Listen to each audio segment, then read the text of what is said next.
What is up, boys? So after what was quite the successful season, we're heading into the offseason. The Chargers have relocated to Los Angeles. Officially, we would be able to get the Rams over Bill Belichick. He went to the Rams, and speaking of the Rams, he has now decided it is time for him to retire. And amongst a Bill Belichick, it's like he had himself a mass exodus with players in the football league. Tons of big names leaving. Russell Wilson has retired. Ryan Tannehill, I mean, he's been a common name for the last 15 years, so I'm not going to bet. Julio Jones retires, and Ndamukong Suh retires. Justin Houston retires. You got Cole Beasley right there. He's been a name for quite a while. Chris Harris Jr. was quite the cornerback for a good amount. Him and Casey Hayward for the Chargers. But again, they both petered out. You got right there a young player, Mr. Franklin. It's going to be a career-ending injury, which is a shame because he was a first overall pick in the second round. Basically a first-round pick at that point, if you ask me.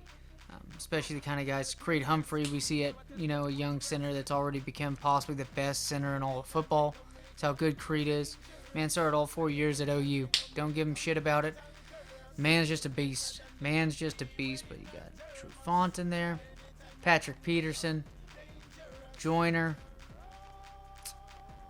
Then anybody else, Mr. Goodwin ends up leaving. So the only guy that's going to, end up retiring because of a career-ending injury ends up being that man. But taking a look here at the first round, just a couple of the players selecting from here in the first round. Mr. Witt. It's pretty much who I'm going to settle with. We do need, just with Hicks and stuff, that's who we're going to have to settle with. A very strong 5 technique type defensive end that can pretty much, play. But it's basically, it's what Nada played.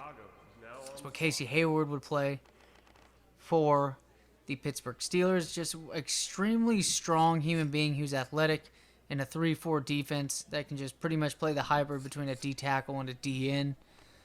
Great for run support and stuff. But looking at these two, look at how athletic this man is. He's faster, but look at his agility as well.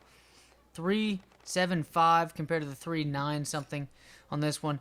He doesn't have good IQ at all whatsoever. But hey, we've drafted well at cornerback. What can we do at this point? We might as well use him to our advantage. Kind of build him up because this man's got to have like 99 speed or something like that. It's going to be insane. Let's see how good Dante Witt is. 82 overall, I'll take it, especially at the end of the first round like that. You could get yourself a nice Mario Edwards to help us out, who has become impressive, high 80s rated defensive end to play that technique in the 3-4 defense. Now it's just time to look at some outside linebackers. I was looking some outside linebackers last time around, and some of these dudes just complete players around that, top number 9 through 12 spots, but he just got selected before by the Packers. Well, it is what it is, though. But Mr. Pruitt, that's just how athletic he is. Terrible IQ. It's in the 40s. But he's got 99 speed, 99 agility, and his jumping is actually 99 as well. Quite impressive. But right in right there, Mr. Thompson. We're going to cash out with Mr. Sam Cash. Right here. Huge specimen, Only 6'7", 340 fucking pounds. But overall, a decent draft right here. Just picking up a couple players that could help with depth on the defense, especially because our run defense has been pretty atrocious. But that's going to be pretty much what we have it right there with our new class in the offseason. Good luck to next year, boys.